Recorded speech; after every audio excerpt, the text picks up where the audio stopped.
Show you how to replace the AC pigtail or the AC clutch harness, whichever one you want to call it, on the 2001 Ford Ranger 3.0 liter. Alright. First thing you're going to need is your pigtail.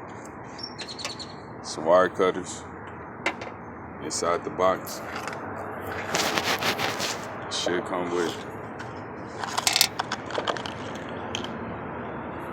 a few items you'll need. The linkage. This is the heat shields.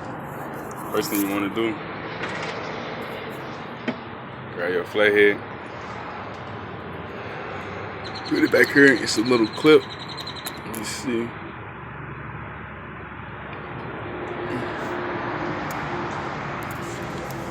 It's a little clip right here. Put that in behind there.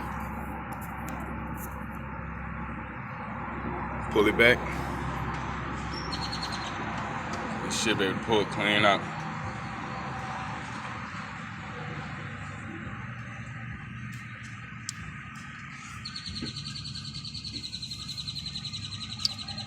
Voila. After you do that, find where you're gonna cut it at, about like to right here. Cut it right there. You're gonna want to solder them two wires together.